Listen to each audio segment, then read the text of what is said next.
All right. Hi, this is Kristin Clark. We're here with another installment of College Planning Untangled with myself and Bobby Hood. Bobby, how are you doing today? Just great. It's a little rainy and it's just a nice day to go and do a little live stream. And it's going to get cold, so it's a nice day just to Yep. stay in if we can. Absolutely. Hey, today we're going to talk about the junior year spring semester and planning for college. So, for anybody that is listening, I am going to go ahead and put a link, that you can text timeline to 71441 to get our college planning timeline so you can follow along. But in the meantime, we are talking about spring semester for junior year.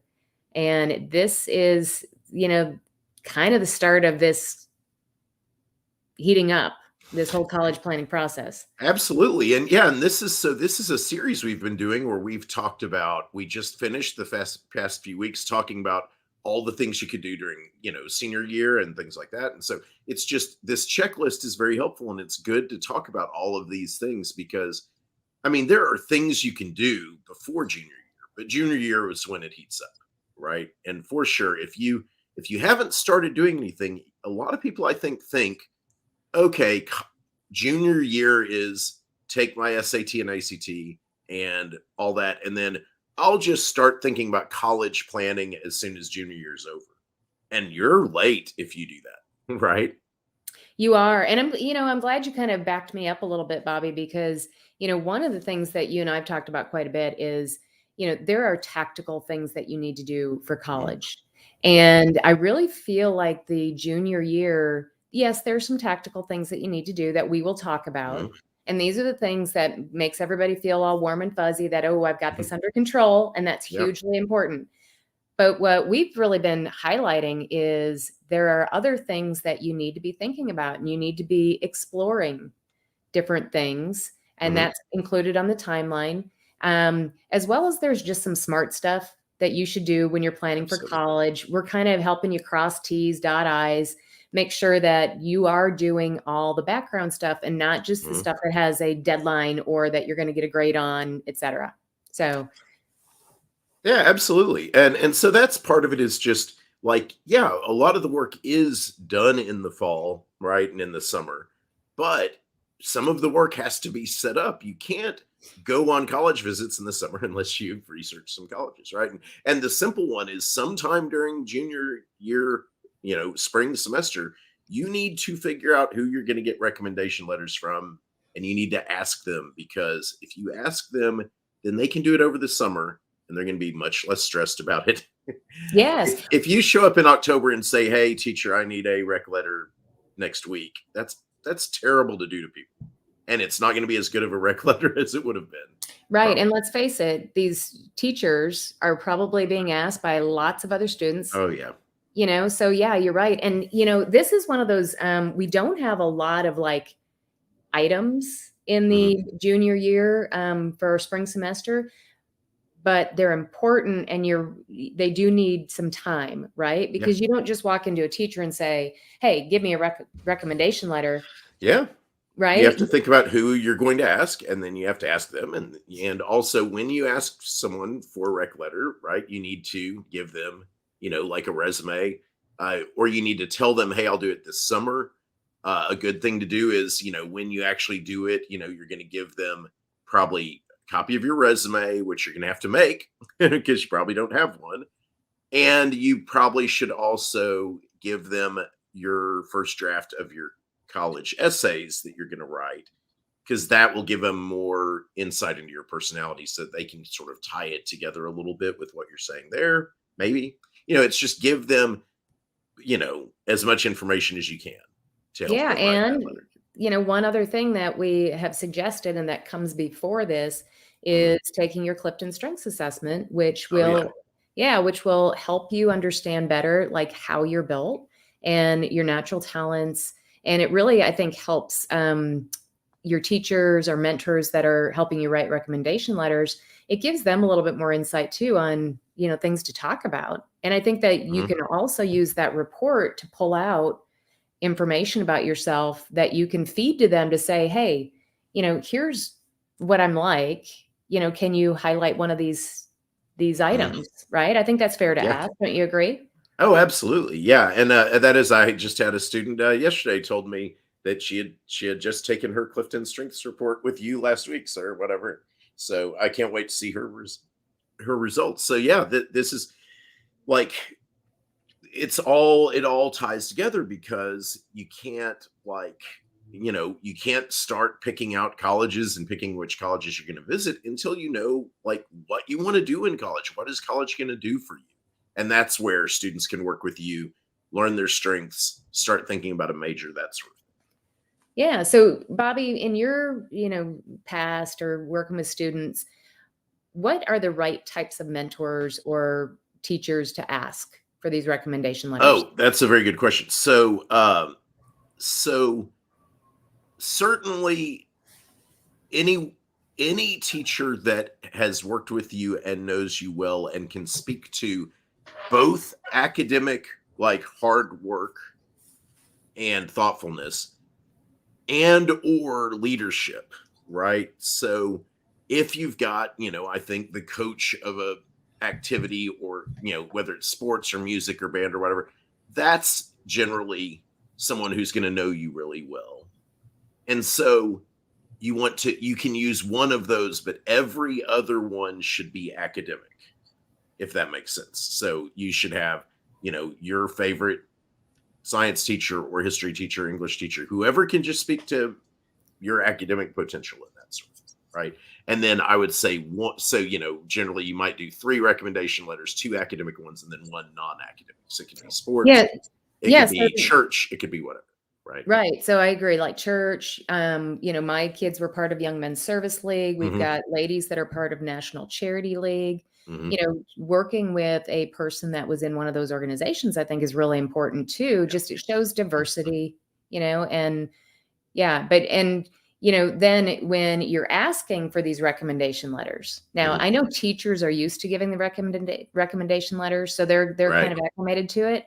But I think again, it goes back to when you're asking somebody outside of Hmm. the school system, you might want to just sit down with them a little bit and tell them what you'd like for them to highlight, and give them some ideas. Oh, absolutely. I mean, I think that's one of the things that's really important is you want to stay kind of in the traditional range of people to ask for recommendation letters because they write lots of them and they're good at it. And I mean, gosh, it's got to be so much work to do, and it's so much painful. I mean, I've written a few myself, and it's hard. It's hard work because I know they take it extremely seriously, right? At least if you've chosen the right person, one who a teacher who clearly knows you well and cares a lot for you, then yeah, they're going to take it really seriously. They're going to spend a lot of unpaid hours working on that thing, I would imagine. And Yeah, they will. And here's so yeah, don't choose someone who has never written one before just because you like them or whatever. That may not be the best choice, unless right. you're pretty confident about what And here's their another ability good to write. point, Bobby, is if you haven't gotten to know a teacher well, Hmm. this would be the time to kind of step up your game in that area.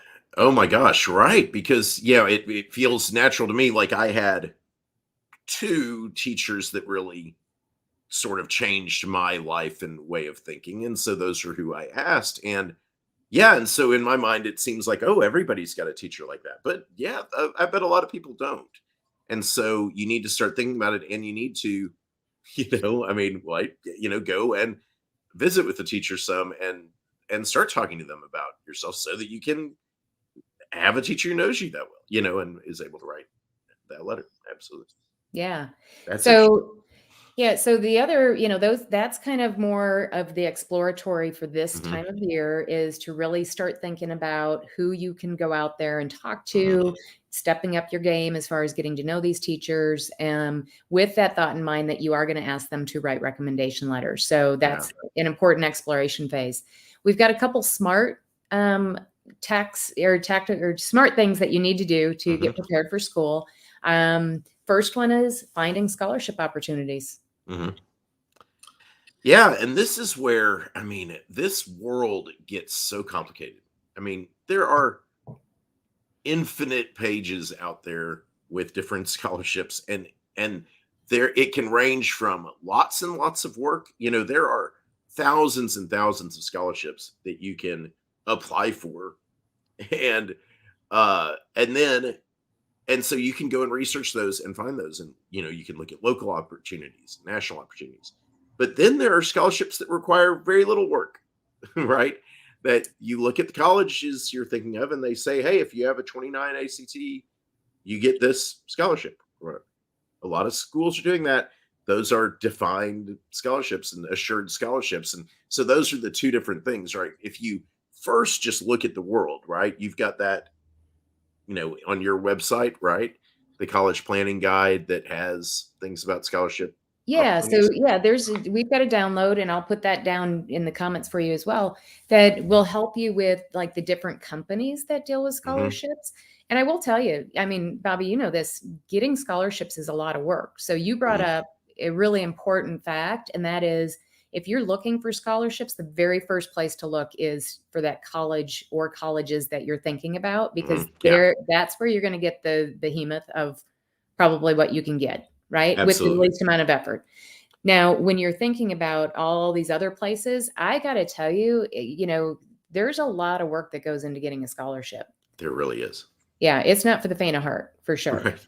Yeah. It's so overwhelming, right? And so absolutely start with the colleges that you're looking at and go and see, because it is almost completely true that the largest possible change in the financial situation, scholarships, grants, all that, is going to come from the college that you're applying to.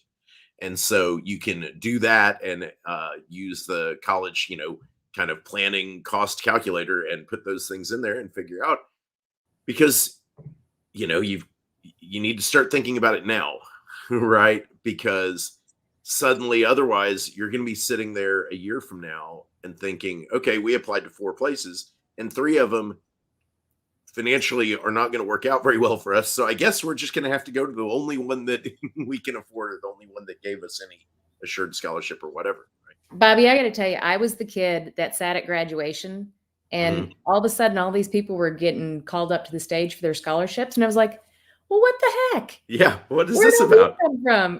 So it pays. Literally, literally. To be in the know. And I think that's another great resource, though, is to go to your college or your high school counselors that are helping you with college, and ask them to what they know, because a lot of times local businesses and different places will let them know about local scholarships that you wouldn't know about. Absolutely. Yeah. And I think the main point to sum this up is, it's overwhelming. There's a million things out there about scholarships. So when you first start, you're going to feel overwhelmed. And that's the point of, our College Planning Untangled podcast, is to try to untangle these things. So download the college guide from Kristin's website, read that, start thinking about it, start researching, realize how overwhelming it is. But now you've got some guides.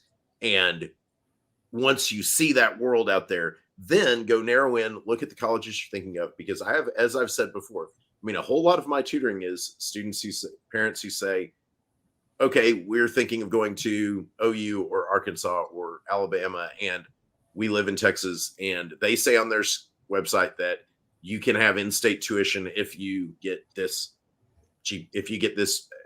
ACT score. And so all they're saying is, hey, we need to get a 31, or we need to get a 29, or we need to get a 27, and we're going to save $65,000 a year or some crazy number or whatever it is. Yeah. And Bobby, that's how, when my son Chris was looking at different colleges, on the Alabama website, which he ended up going to, he needed 2 more points on his SATs. And, we came to you and said, hey, can you help him get the extra 2 points? Yeah. He did, guys. And it meant that he was able to get a full tuition scholarship to Alabama. Oh my gosh. Crazy. Yeah, right. Which is huge, right? Yep. But here's the point that I want to make sure parents are getting.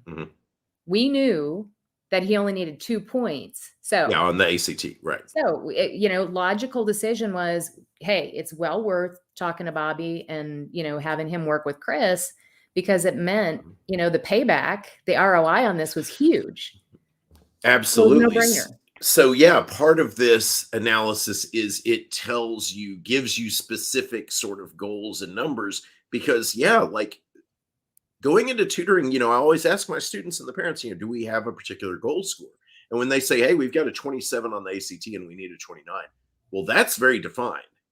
That's very helpful. And of course, you want to go on practice tests, get your score above a 29 so that you're confident you'll get it when you take it. But yeah, because like a student who has a 22 and and I say, well, do you have a goal score? And they say, well, I don't know. Maybe I'd like to get in the 30s because I hear that's a good score. Well, that's not that's not much of a informative goal. It's just like, well, I want to do better. That then you don't know what you're aiming for or what you're trying to get to. It doesn't seem as reasonable. You're just like, I'll Well, see it how good I do. doesn't. And you might not need that, Right. right? You don't know what right. If that's Yeah. not necessary for the college. And like, especially, yeah, if and I've had students where they're like, okay, a 26, 27 gets me this scholarship. Okay, we can stop now. We got that score. We're done. Right. And it's just how many Saturdays do you want to give away to these test prep companies? Right. And so I know. yeah. And yeah, and not only that, Bobby, Mhm, I'm huge, with my clients in my class. It's all about confidence. mhm. And if Yeah. they have a 22 and they're thinking they're going to hit a 30, I don't know. That Yeah. might be a lofty goal. Right. And It you happens want it. sometimes, it doesn't happen sometimes, right? But Right. part of this is understanding what your goals should be and and what's reasonable and all that. And that is Yeah. kind of, the thing I say to so many parents is I'm like, okay, reasonable goal is to improve about 3 points on the ACT. And so like when I tutor people, I'm like, okay, our aim is to get that reasonable 3-point improvement really quickly and easily. And then let's see if we can go get some unreasonable levels of improvement. Let's see if we can see 5 or 6 or 7 or 9 points, which happens a lot. But it is important to like identify that as okay, we're going to go beyond what is typical. Yeah. Yes. Well, and again, let's do this in increments so that these Mhm. kids feel like they've, wow, I've done it. Now let me try for the next one. You know what I mean? Absolutely. When a student says to me, "I've got a 22, I'd like to be in the 30s." This happened yesterday, the day before. I put on the screen, say, "Okay, well, you're at 22. Okay, first, well, let's get you to a 26, right? That's your goal. As soon as you get to 26, now your goal's 31, right? You're going in steps. It's not, my goal isn't enormous improvement. My goal is improve a few points, see what happens, improve. Yeah. And just get these That's it. kids confident that they've got it, Absolutely. that they can do it. Absolutely. So, yeah. All right. So, Okay. and then the last thing that we have on here for your spring semester is before you leave, at the end of spring semester, to actually reach out to the people that you're wanting them to write the recommendation letters. That's your tactical step for this season. Absolutely. Yeah. So just to recap that, right? You need to take the Clifton Strengths Assessment, figure out what your skills are, which tells you something about majors that you might want to choose, colleges you might want to choose. That helps you figure out who are the best teachers. Like you might have 5 teachers you like. I bet this happens for a lot of students. They have 5 teachers. There's not any one that is the best, but then you say, okay, this teacher would be a good mentor to talk to about my career path, right? And major and all that. So you think about all that. That's how you figure out who the people are who should write your recommendation letters. And then, yeah, it's basically right as finals are starting up in those last few days before summer. That's when the teacher is finally getting excited about summer coming. And then you say, okay, now I'm going to ask you and say, will you please do this? I'll give you what information can I give you? Excuse me. I'm going to give you my resume and all that. Yeah. And so, yeah, pulling the trigger, that's your tactical step. The one thing that absolutely needs to be done, right? And this is all to set you up for the summer when the college admissions work starts in earnest. And we'll talk about that, I guess, pretty soon, right? Probably we'll start talking about that May, Yeah, right when absolutely. summer Right. So we starts. try to have these come out like right as those times are approaching. So right now, that's stuff to think about for junior year. We talked about seniors for junior year in a previous episode. So go back and look, and you can see all of these of this series of videos of the different things to do in different parts of the year as you're planning for college. Absolutely. And you can get these through our Facebook pages. You can get them on YouTube if you just type in College Planning Untangled. Yep. And guys, just get to us any way you can. I've scrolled our information on the bottom of the screen. Bobby and I always say this: call us. If you have a question about Yeah. something, just pick up the phone and give us a call. We're happy to help. Yeah, absolutely. And yeah, and that's the thing. I mean, at this point now, we've been doing these videos for over Almost 2 2 years. years. Yeah, Yeah. right. And so yeah, like the go back and take a look. There's a wealth of information out there for sure that we've been talking about, and it's all just about trying to reduce the stress of this whole situation. Okay, Yeah. well, this is great. Talk to you next week, Kristen. Okay. Bye, Bobby.